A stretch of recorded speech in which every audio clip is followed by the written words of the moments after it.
Salut les otaku, salut les gamers, j'espère que vous allez bien. Aujourd'hui, je vous propose de vous partager un avis lecture manga sur Trillion Game.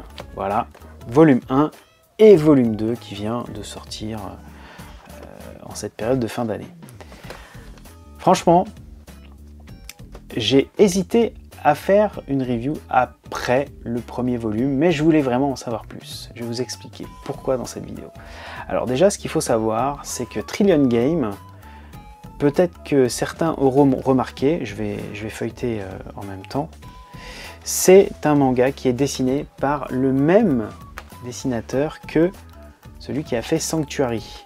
Et on reconnaît le trait des personnages, on reconnaît les visages, c'est dommage, j'ai pas Sanctuary sous la main, mais on reconnaît l'allure que certains personnages ont dans cette œuvre. Que ce soit personnages féminins, un peu datés années 90 parfois, il est vrai, mais il n'en est rien puisque cette histoire se passe finalement à notre époque. On nous parle en fait des grandes entreprises américaines dès le début, et on nous parle d'argent. On parle des GAFA, donc Google, Amazon, Facebook, Microsoft et j'en passe. Et puis on va parler de pognon. Voilà, ça parle de pognon, entre autres. Trillion Game en même temps, on peut pas trop se tromper. Et quand on regarde la deuxième couverture, on est bien sur de l'argent. Donc on va suivre en fait les deux personnages là. Deux personnages qui d'ailleurs sont complètement aux antipodes en matière de personnalité, mais qui forment un duo, on va dire, hyper complémentaire et hyper efficace. L'histoire, moi, elle m'a beaucoup séduit, puisqu'elle parle un peu d'un domaine que je connais un peu plus que les autres, puisque ça parle d'entrepreneuriat, ça parle de start-up, ça parle d'innovation, ça parle de levée de fonds notamment, et c'est un thème qu'on n'a pas trop l'habitude de voir en manga. Franchement, je ne m'attendais pas à voir ça, et c'est pourquoi j'ai attendu d'avoir le second volume pour voir où est-ce qu'ils veulent en venir, parce qu'il y a des choses effectivement que... Alors évidemment c'est romancé, c'est pas comme ça que ça se passe dans la vraie vie, mais il y a des petits raccourcis qui m'ont fait sourire et qui je trouve sont relativement bienvenus. Voilà. Donc on va suivre Gaku et Haku, qui sont les deux personnages. L'un est hyper excentrique, il a du bagou, il a de la répartie. Franchement, le mec, il est capable de vendre tout et n'importe quoi. C'est le beau parleur par excellence, il a la tchatche de folie. C'est un beau gosse, il a tout pour plaire, mais il n'y connaît rien. Donc, vous en connaissez certainement dans vos cercles respectifs, on a tous un gars comme ça dans nos entourages.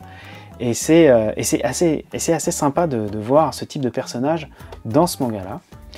Et son comparse, qu'il a connu finalement, c'est au lycée, parce qu'il l'a sauvé d'une bagarre, etc. On le sait tout de suite, ça. Eh bien, son comparse est un geek introverti par excellence. Le personnage vraiment aux antipodes du premier. Et comme c'est un geek, comme c'est un nerd, j'aurais même tendance à dire, il s'est réfugié dans l'informatique pour être un cador ultime en matière de sécurité informatique. Il s'est entraîné de folie pendant toutes ces années au lycée pour intégrer, parce que c'est son rêve, intégrer les plus prestigieuses entreprises du Japon. Voilà, vous avez à peu près le pitch.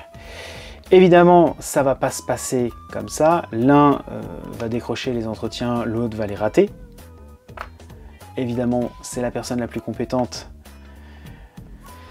qui va les rater, et c'est la personne qui a le plus de bagou qui va les avoir. Mais finalement, il n'en est rien parce qu'il décide de s'allier et de créer une entreprise qui n'a d'autre que d'être finalement ultra bénéficiaire, à tel point qu'ils veulent atteindre le trillion de dollars en matière de fortune. Et c'est intéressant puisque en fait on se doute bien qu'ils vont y arriver, puisque dès le début de l'œuvre, on voit en fait l'un des deux dire « Ah, c'était pas la vie que j'escomptais, je voulais juste une maison à côté de la mer, vivre avec une femme, un enfant, etc. » Voilà. Et il se retrouve dans un méga building à Odaiba, qui est un beau quartier de Tokyo, vu sur la mer, etc. Donc un penthouse de folie, etc. Donc on sait qu'ils vont réussir de toute manière, mais comment, ça, on va certainement le voir au fur et à mesure de l'avancement de l'histoire. J'ai bien aimé en fait cette œuvre-là parce que les deux personnages sont juste excellents. Ils sont excellents, évidemment dans un genre bien différent, et ils sont bien complémentaires. Dans le volume 2, en fait, ce qui se passe, c'est que ils sont à la recherche d'investisseurs. Je vous raconte un petit peu le début de l'histoire.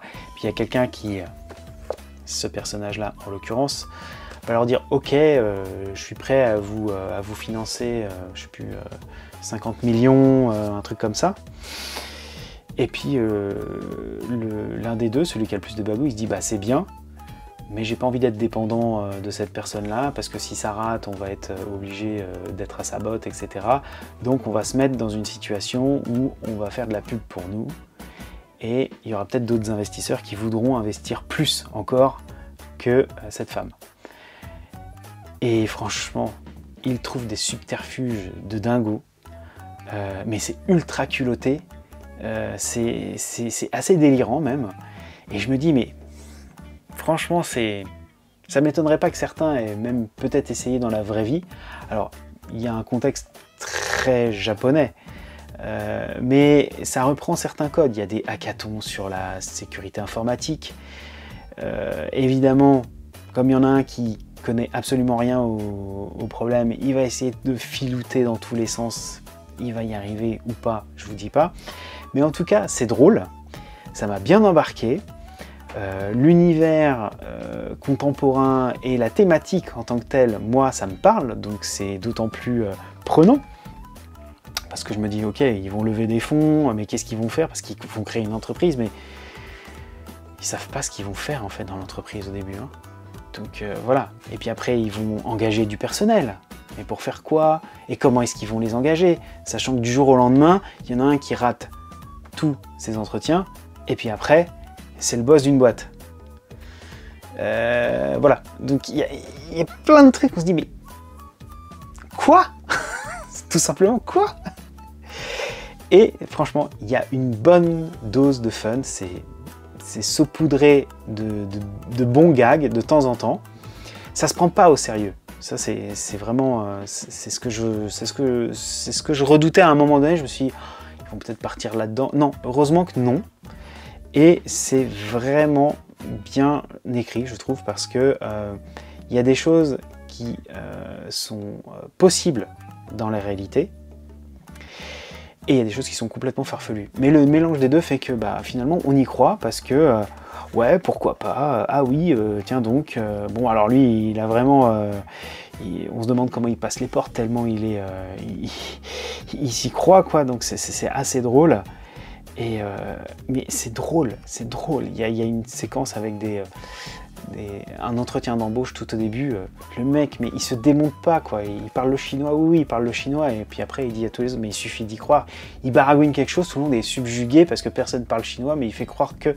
Sauf que la personne qui lui a parlé en chinois avait compris que, bon, non, finalement, non, mais c'est drôle. C'en est très drôle. Et vraiment... c'est une très très bonne surprise. J'avoue que, alors là pour le coup, ça a été un hasard total que de me procurer ce premier manga, puis après le second.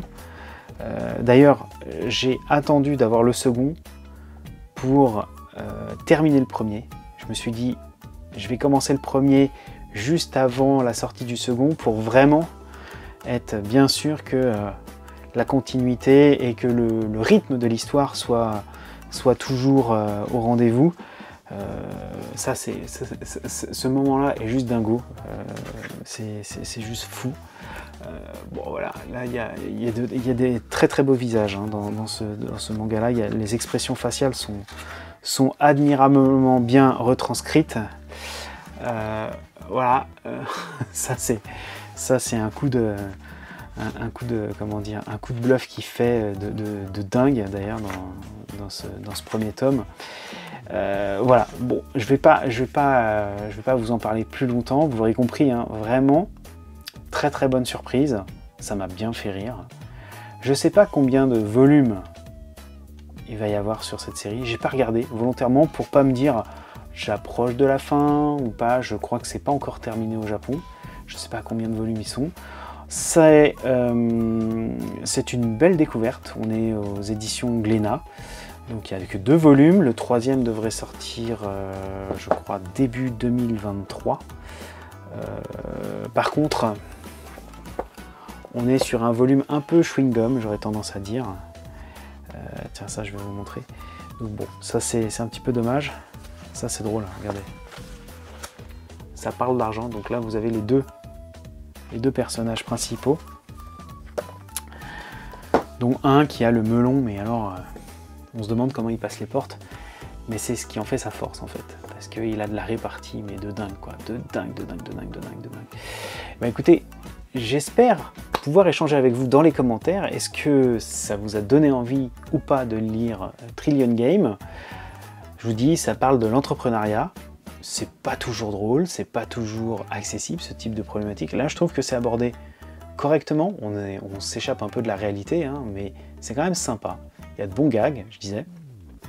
Donc laissez-moi dans les commentaires si vous l'avez lu, ce que vous en avez pensé. Est-ce que vous allez continuer? Parce qu'il y a quand même une trame un peu shonen hein, sur ce duo de choc, on va dire.